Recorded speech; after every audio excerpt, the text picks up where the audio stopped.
দেখো, যে টপিকটা আজকে তোমাদের আমি একটু ডিসকাস করছি সেই টপিকটা হচ্ছে 1857 রিভোল্ট। এবং এই যে রিভোল্ট কথাটা, তাকে কখনো কখনো রিবেলিয়ন বলা হচ্ছে, আবার কখনো কখনো মুভমেন্ট বলা হচ্ছে, আবার কখনো কখনো আপরাইজিং বলা হচ্ছে, নানা রকম নামকরণ গুলো করা হচ্ছে। কিন্তু কথাটা হচ্ছে যে 1857 সালের এই যে বিদ্রোহটা, এই বিদ্রোহটা মেইনলি স্টার্টেড বাই, যদি বলা হয় এই কোয়েশ্চেনটা যে মেইনলি স্টার্টেড বাই, তাহলে পরিষ্কার অ্যান্সারটা হবে সিপাই। তার মানে কি 1857 সালের যে বিদ্রোহটা অ্যাকচুয়ালি শুরু করেছিল সিপাহীরা। ব্রিটিশ আমলে বা সেই সময় ব্রিটিশ সেনাতে যে ভারতীয় সিপাহীরা ছিল, তাদের নানা রকমের কমপ্লেন ছিল অ্যাকচুয়ালি, এবং সেই কমপ্লেন নিয়েই কিন্তু ঊর্ধ্বতন কর্তৃপক্ষের বিরুদ্ধে প্রতিবাদ হিসেবে কিন্তু এই সিপাহীরা তাদের অসন্তোষ প্রকাশ করেছিল। সেই যে অসন্তোষ বলা হচ্ছে বা পুঞ্জীবিত বিক্ষোভ বলা হচ্ছে, এটাকেই অনেক সময় রিভোল্ট, রিবেলিয়ন, মুভমেন্ট বা আপরাইজিং বলা হয়ে থাকে। তাহলে কথাটা হচ্ছে যে 1857 এ এই রিভোল্টটাকে কি সাধারণ রিভোল্টই বলবো আমরা, না এটাকে কি সিপাহী বিদ্রোহ বলবো?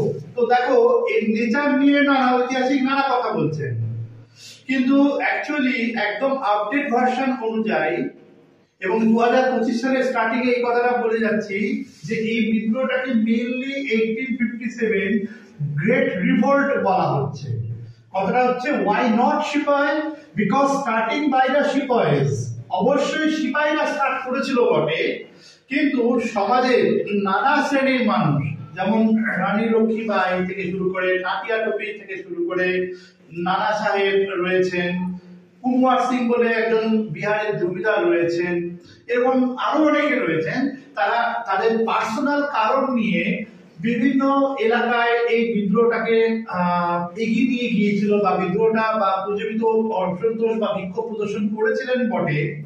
এবং যেহেতু নানা স্তরের মানুষ সমাজের এই বিদ্রোহে যোগদান করেছিল, পার্টিকুলারলি সিপাহীরা নয়, কিন্তু দ্যাটস ওয়াই এটাকে betterly known to us as 1857 great revolt. এবার কথাটা হচ্ছে এটা কি ইউনাইটেড ভাবে হয়েছিল, কি ভারতবর্ষের কোথায় কোথায় এটা ছড়িয়ে পড়েছিল? এটা বলার আগে বলি, দুটো মেইন কোশ্চেন থাকে। তোমরা অ্যাকচুয়ালি দুটো কোশ্চেন ভীষণভাবে পরীক্ষার সময় ভুল করো। প্রথম কোশ্চেনটা হচ্ছে যে 1857 যে great revolt was started from, এইটা একটা কোশ্চেন থাকে, বা ফরম্যাট বা ল্যাঙ্গুয়েজটা একটু চেঞ্জ করে কোশ্চেনটা দেয় যে first spark of the revolt of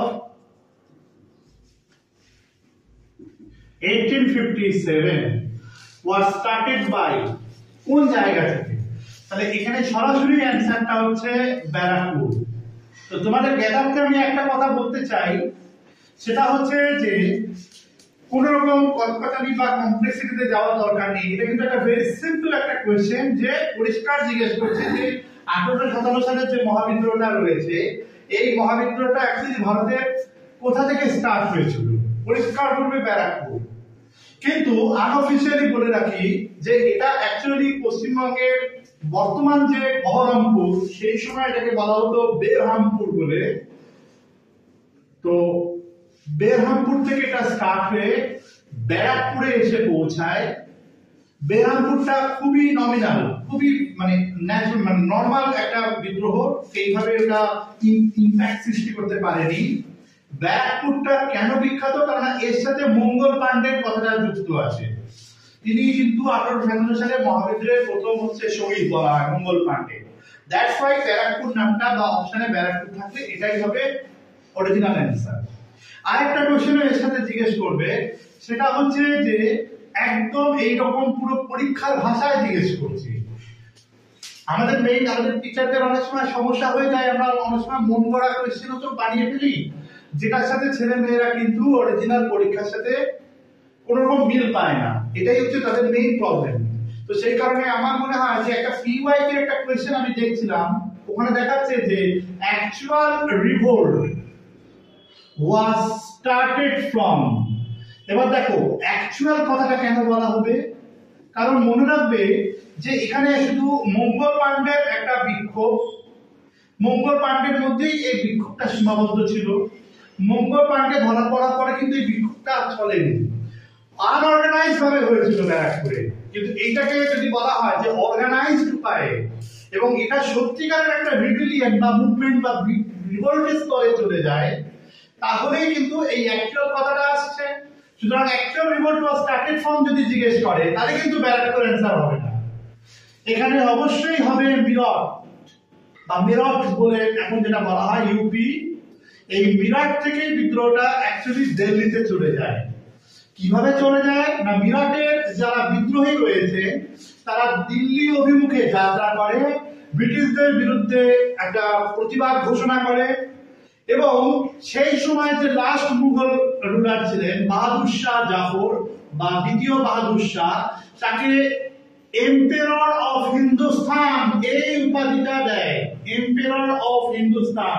এবং this is very very important question, কেননা পরীক্ষা তোমাদের জিজ্ঞেস করবে যে বিদ্রোহীরা কোথায় এবং কাকে এম্পেরর অফ হিন্দুস্তান এই আখ্যাটা দিয়েছিল, কোথায় এবং কাকে। তাহলে পরিষ্কার করবে যে দ্বিতীয় বাহাদুর শাহ, এবং এই আখ্যাটা দিয়েছিল কাকে, দ্বিতীয় বাহাদুর শাহকে, এবং কোথায় না দিল্লিতে। কি আখ্যা দিয়েছিল? এম্পেরর অফ হিন্দুস্তান বা হিন্দুস্তানের বাদশাহ, এই আখ্যাটা দিয়েছিল। তাহলে এইটা হচ্ছে একটা নেচার, এবং এর পাশাপাশি আমি বলার চেষ্টা করলাম যে এটাকে গ্রেট রিভোল্টই বলতে হবে।